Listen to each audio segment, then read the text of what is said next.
नमस्कार, David strong से मैं विमल शर्मा। विधानसभा चुनाव हो चुके, वोट मत पेटियों में जा चुके हैं।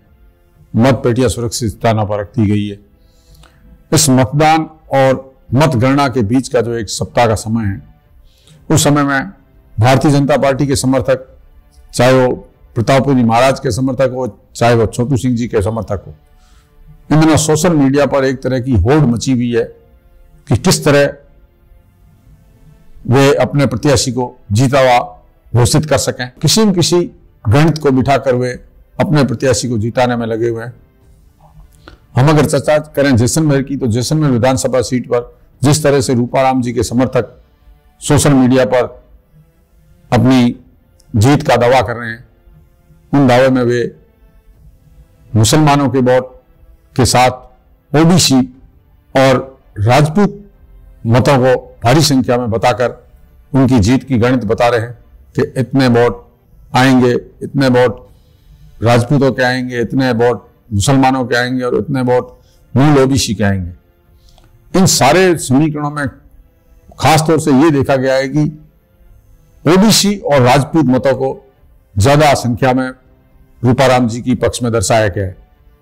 और हर जो सोशल मीडिया में अपना जिन्होंने ओपिनियन पोल अपना दिया है, अपनी तरफ से जो उन्होंने पक्ष रखा है, उसमें 1,03,000 5,000 के लगभग रूपाराम जी को वोट बताए और छोटू सिंह को 92-95,000 के लगभग वोट बताकर अपनी जीत दिखा रहे हैं।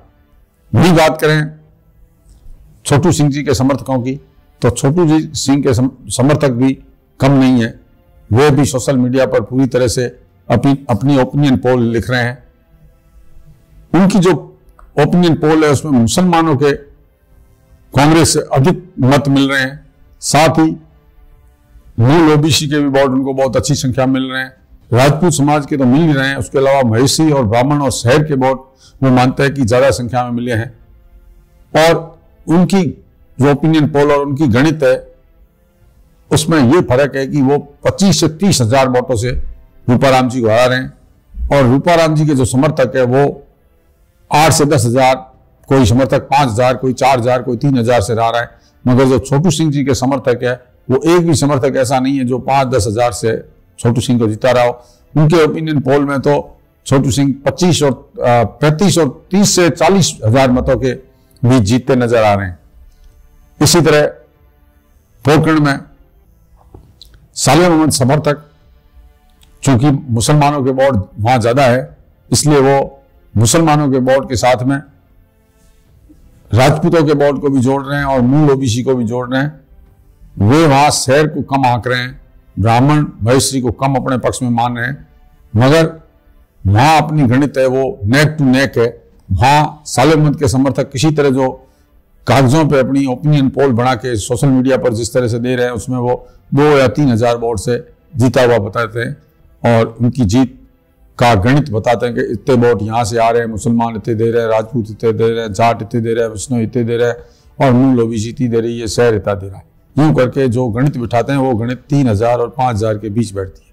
जबकि प्रतापपुरी महाराज के समर्थक हैं, वे 20 से 30,000 के बीच की जीत जताते हैं। जिस तरह से बम्पर वोटिंग हुई है, उस वोटिंग को देखते हुए उनको ऐसा लगता है कि प्रतापपुरी महाराज के जो पिछली बार 872 मतों से हार गए थे, उसकी जो लोगों में टीस है, उस टीस को इस मतदान के माध्यम से निकाला गया है और उन्होंने सोशल मीडिया पर उनकी जीत पक्की मान रहे हैं। अब बात करें जानकार लोगों की, तो जानकार लोग भी, चाहे वो सीआईडी बीआई हो, चाहे वो आईबी हो, उन्होंने जो अपनी सरकार को रिपोर्ट भेजी है, जिस तरह की सूत्रों के अनुसार जानकारी डेजर्ट स्ट्रॉन्ग को मिली है, उसमें उन्होंने दोनों ही सीटें भारतीय जनता पार्टी के पक्ष में जाती हुई बताई है। जैसलमेर विधानसभा सीट उनके अनुसार 10 से 15,000 से छोटू सिंह जीत रहे हैं और पोखरण सीट 12 से 20,000 के बीच में प्रतापपुरी महाराज जीत रहे हैं। इस तरह की रिपोर्टिंग सरकारों को की गई है। बहरहाल एक सप्ताह का दौर है जो लगातार यही रहेगा कि कौन जीता कौन हारा। 2 दिन बाद ओपिनियन और आएगी, जिसमें मतों को और घटते हुए दिखाएंगे या मतों को और बढ़ते हुए दिखाएंगे। इस तरह का ओपिनियन पोल लगातार जारी रहेगा और 3 तारीख को जब फैसला होगा, 3 तारीख को जब मत पेटियां खुलेगी और जब ईवीएम मशीन के जो लोगों ने स्विच दबाए हैं उसकी गिनती होगी तो दूध का दूध पानी का पानी हो जाएगा और किसकी जीत हुई, किसके ओपिनियन सही हुए, किसके कयास सही लगाए। हालांकि इसमें मन बहलाने वाला की भी बात है। मन बहलाने के लिए भी, चूंकि एक सप्ताह का समय है, तो मन बहलाने के लिए भी समर्थक अपना अपना गणित बिठा रहे। बहरहाल 3 तारीख को जब ईवीएम मशीन के स्विच ऑन होंगे तभी पता लगेगा कि कौन जीता, कौन हारा, कितने मतों से हारा, कितने मतों से आगे रहा, कितने मतों से पीछे रहा। डेजर्ट स्टॉर्म के लिए अब तक के लिए इतना ही। धन्यवाद। जय हिंद, जय भारत।